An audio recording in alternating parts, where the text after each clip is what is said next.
Roberta Metsola, you're a Maltese MEP. Following this latest incident in the Mediterranean, is the EU doing enough?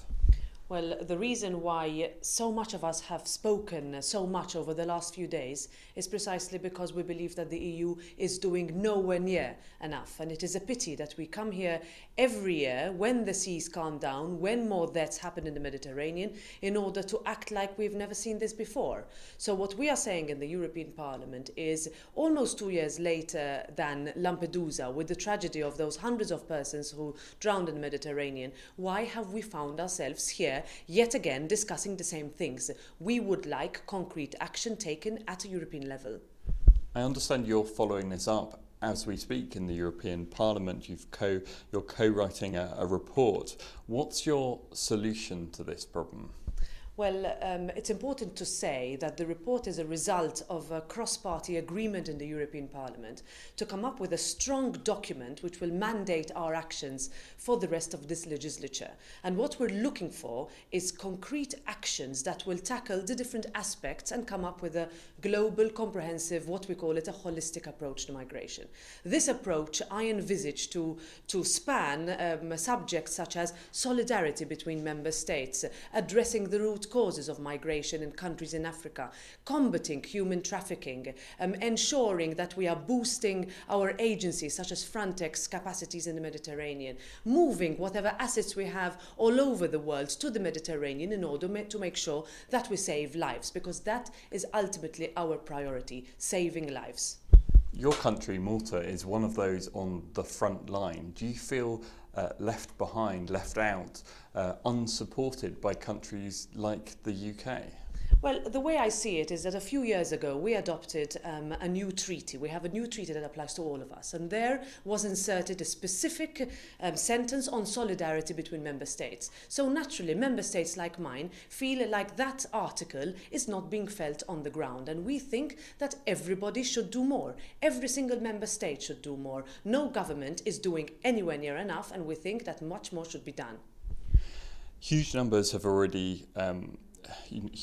migrants have already tried to cross, some successfully, some unsuccessfully, cross the Mediterranean this year. Are we facing a summer of unprecedented drownings? Well, this is what the organisations that are experts on the field are saying, and so are our experts in the national state government saying. Why? Because what we are seeing is that Libya is precipitating ever more in a more deteriorating situation. The situation there is getting worse and worse. The Islamic State is taking a bigger foothold, and this means that there is chaos and there is anarchy which is being exploited by the traffickers. We are seeing trafficking networks that are becoming ever more sophisticated, which are using more means to make sure that they can make more money, make this business more lucrative at the expense of these migrants. And these migrants, unfortunately, after having spent weeks and years waiting to enter the European Union or try to seek protection, that they're facing an almost certain death by being put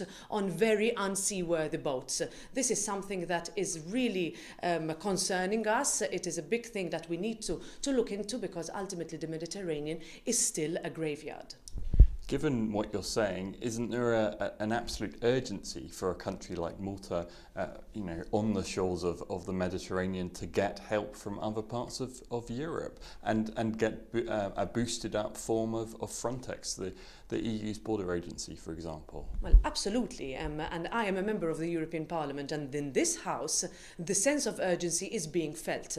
But even though the European Parliament and the European Commission have identified and have this sense of urgency, what we need is to make sure that the Council is on board, where all the member state governments are represented. And there I would like that urgency to be put on every single European Council agenda until something is done. It is useless bickering, it is useless tweeting condolences if real action on the ground is not felt. And therefore, of course, every person in Malta, every person in Italy, every person in Greece is going to say we have been left alone.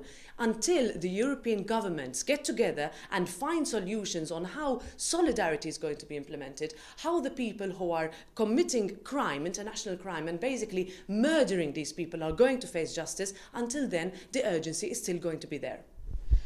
Some predicted that with the ending of the Mare Nostrum, basically the cutting of rescue resources, it would deter migrants. We've not seen that happen. That's been a kind of failed policy, hasn't it? Well, I do not really talk about pull or push factors in this situation. I'm talking about a scenario where you have people on the ground in the Mediterranean that are desperate to flee Africa. Until those people remain in a situation where they feel like they are in such a state of desperation that they need to flee, then I think that we need to find solutions. So I would urge, once again, the member state governments to see, once Mare Nostrum no longer exists, once we have an EU or Frontex-led operation which is a fraction of its size, that is clearly leading to more deaths in the Mediterranean, I consider that to be the problem and not the fact as to whether Mare Nostrum was a success or not. Just briefly, finally, who's to blame for the situation we're in?